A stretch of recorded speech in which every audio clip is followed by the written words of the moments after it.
Que l'on soit né dans les années 80, 90 ou encore 2000, il est impossible de ne pas avoir entendu parler du phénomène boys bands. Cette époque déborde de clips de beaux gosses à moitié torse nu qui se déhanchaient sur des rythmes pop pour le plus grand plaisir d'une horde d'ados aux hormones en folie.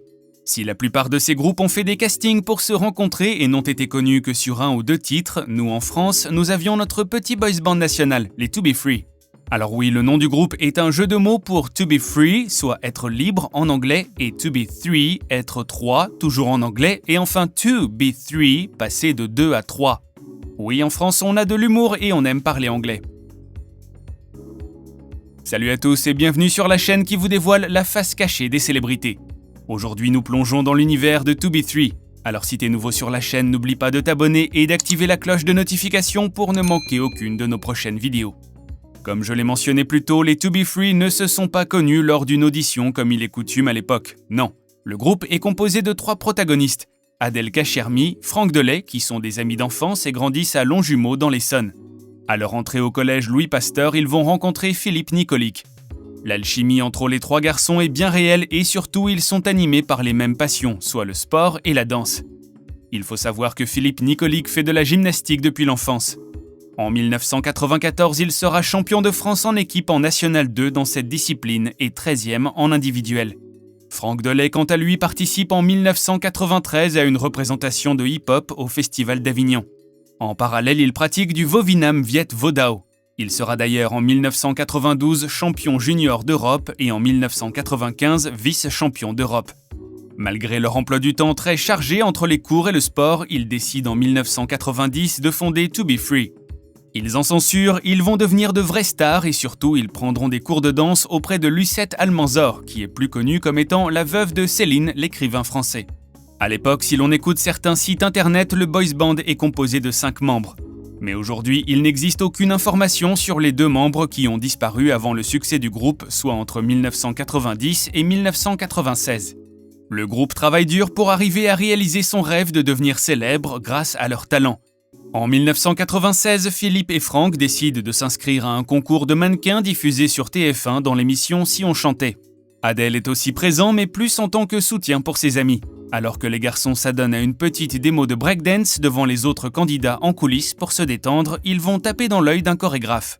L'homme les approche et leur apprend que la maison de disques EMI est à la recherche de jeunes qui correspondent à leur profil afin de monter un boys band. C'est la chance des 3 futures stars. Pour la petite histoire, c'est Philippe qui remporte le concours en devenant Mister France. Quelques mois plus tard, les To Be Free deviennent To Be Three et signent avec la maison de disques. En octobre 1996, le premier single sort des bacs, il s'agit de Partir un jour. Partir un jour sans retour, effacer.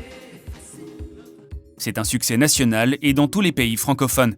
Il se vend à 450 000 exemplaires, les garçons seront numéro 2 des charts dans l'Hexagone et 4e en Belgique. En 1997, le premier album sort, il porte le même nom que le premier single et deviendra triple disque de platine. La machine des To Be Three est lancée.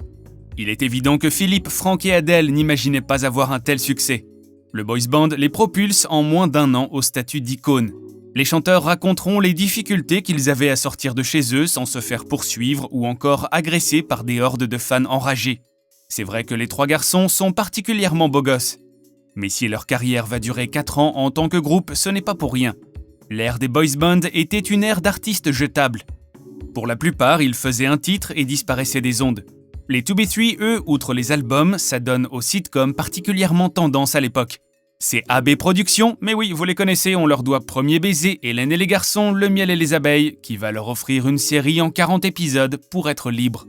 Le sitcom supposant retracer leur début sera suivi par près de 2 millions de spectateurs.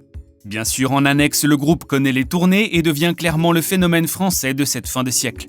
En 1999, le trio quitte sa maison de disques et décide de tenter le rêve américain.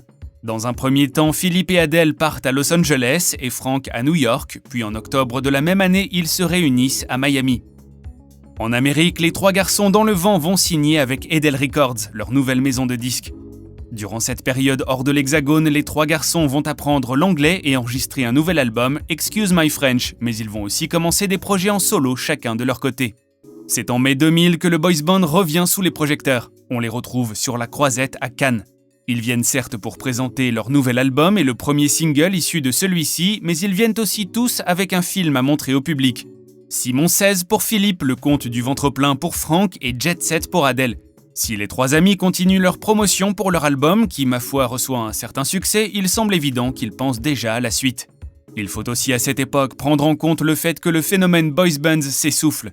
Les ventes de disques s'écroulent et la plupart des bellâtres qui apparaissent en une des magazines retombent dans l'oubli.